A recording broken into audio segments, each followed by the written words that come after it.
Mga kaibigan, may isang kwento tayo ngayon na siguradong magpapakilabot sa inyo. Isang misteryosong YouTube channel ang natuklasan nina Miguel at Liza. Puno ng mga disturbing na video na tila hindi gawa ng normal na tao. Habang sinusubukan nilang alamin ang lihim sa likod ng mga videos, natagpuan nila ang kanilang mga sarili sa isang delikadong sitwasyon. Panoorin niyo hanggang dulo para malaman kung paano nila hinarap ang mga kababalaghan at takot na nagbabadya sa kanilang buhay. Sa isang maliit na kondo sa Quezon City, si Miguel ay nakaupo sa harap ng kanyang laptop. Nagkukwento sa kanyang mga kaibigan tungkol sa kakaibang YouTube channel na natuklasan ni Liza. Grabe guys, sobrang weird ng channel na to. Si Liza ang unang nakakita. Simula ni Miguel habang nagtatype sa kanyang keyboard.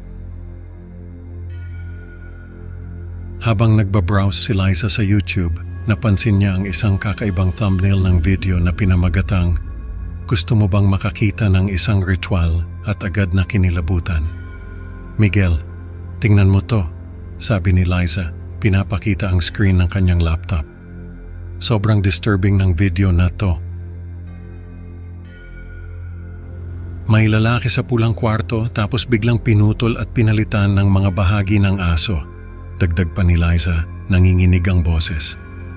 "Ano kayang trip ng gumawa nito? Parang hindi naman normal na taon to," sagot ni Miguel habang tinitignan ang mga comments sa video.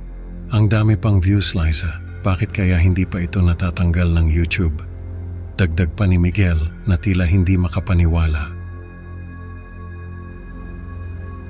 Nang matapos ang kwento ni Liza, nagdesisyon si Miguel na i-report ang video sa YouTube at sa mga awtoridad, umaasang matutulungan sila.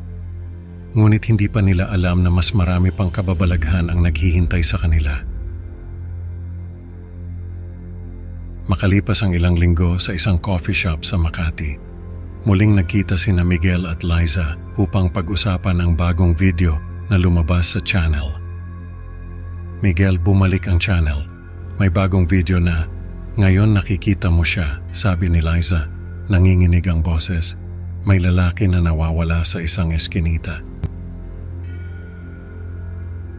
"Panoorin natin ulit, baka may makuha tayong clue," sabi ni Miguel habang binubuksan ang video sa kanyang phone. "Tingnan mo to, parang may pattern ng mga uploads nila. Laging may interval na 2 linggo," napansin ni Liza habang ini-screenshot ang mga upload dates. "Baka naman technical na trick lang yan, Liza. Mga pranksters lang siguro," sagot ni Miguel pilit na pinapakalma ang sarili at si Liza. Sa kabila ng kanyang sinabi, hindi maiwasan ni Miguel na mag-alala sa kaligtasan ng kanyang kaibigan. Ngunit sa kanilang pagsisiyasat, mas marami pang misteryo ang kanilang matutuklasan. Sa isang art exhibit sa BGC, nagkita sina Liza, Carlo at Miguel upang pag-usapan ang bagong video na natuklasan nila. Habang naglalakad sila sa loob ng gallery, napansin ni Liza ang kakaibang tensyon sa hangin. "Presto changeo," sabi ni Carlo, habang pinapanood ang video sa kanyang cellphone. May babaeng nakamaskara na gumagawa ng karumal-dumal na magic trick sa isang nakatali na babae. "Tingnan niyo to, parang may simbolo sa background. Mukhang may ibig sabihin yan," sabi ni Liza habang ini-zoom in ang screen. Napansin nilang may kakaibang marka sa likod ng babae, isang simbolo na tila naglalaman ng lihim na mensahe. May link sa isang website na mysterio.h at may address para sa auditions. Dagdag ni Liza na tila mas lalo pang naging interesado sa misteryo ng channel. Hindi mapakali ang kanyang mga mata habang tinitignan ang bawat detalye ng video. "Hindi ko alam kung tama ito, pero parang kailangan nating alamin kung ano talaga ang nangyayari," sabi ni Carlo, na tila nagdesisyon na magsiyasat pa. Ramdam ang kaba sa kanyang boses, ngunit may determinasyon sa kanyang mga mata. Napagkasunduan nilang magpatuloy sa pagsisiyasat. Kahit na may kaba sa kanilang mga puso, hindi nila alam kung ano ang naghihintay sa kanila, ngunit alam nilang kailangan nilang malaman ang katotohanan. Sa isang gabi ng Sabado, naglakad sina Liza at Carlo patungo sa address na ibinigay sa website. Isang lumang bahay sa isang liblib na bahagi ng Maynila. "Sigurado ka ba dito, Liza?" "Mukhang delikado," tanong ni Carlo habang tinitignan ang paligid. Ang dilim ng gabi at ang katahimikan ng lugar ay nagdagdag sa kanilang takot. Pagpasok nila sa bahay, agad nilang napansin ang mga nakakatakot na eksena, kabilang ang isang kwarto na katulad ng pulang kwarto mula sa unang video. "Parang may naririnig akong mga bulong," sabi ni Liza habang naglalakad sa loob ng bahay. Ang mga bulong ay tila nagmumula sa mga pader, parang may mga espiritu na nagmamasid sa kanila. "Liza, kailangan na nating umalis dito. Hindi maganda ang pakiramdam ko," sabi ni Carlo. Nanginginig ang boses. Ramdam niya ang malamig na hangin na tila dumadaan sa kanyang balat na nagdudulot ng kilabot.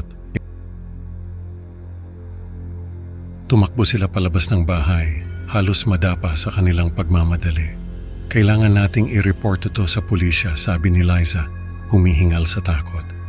Ang kanilang mga puso ay mabilis na tumitibok, puno ng pangamba.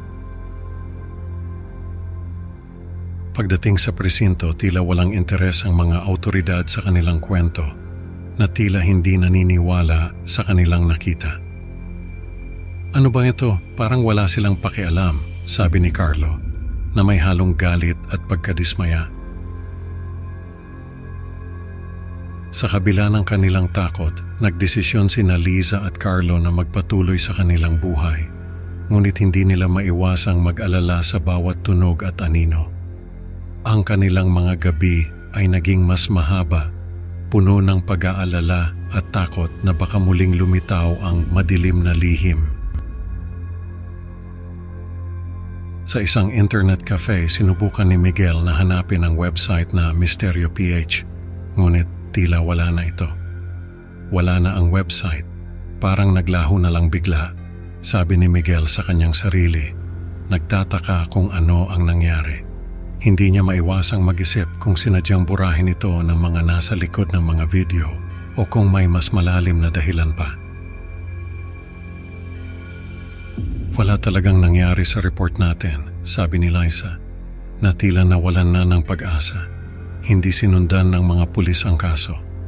Ramdam ni Miguel ang bigat ng pagkabigo sa boses ni Liza at alam niyang hindi ito basta-basta mawawala sa kanilang isipan. "Baka naman may ibang paraan para mahanap natin sila. Subukan natin i-contact ang ibang viewers," mungkahi ni Miguel. Alam niyang hindi ito madaling gawain, pero kailangan nilang subukan. Nagbigay siya ng babala sa iba na huwag nang subukan pang alamin ang misteryo na tila may mas malalim na kababalaghan na nagaganap.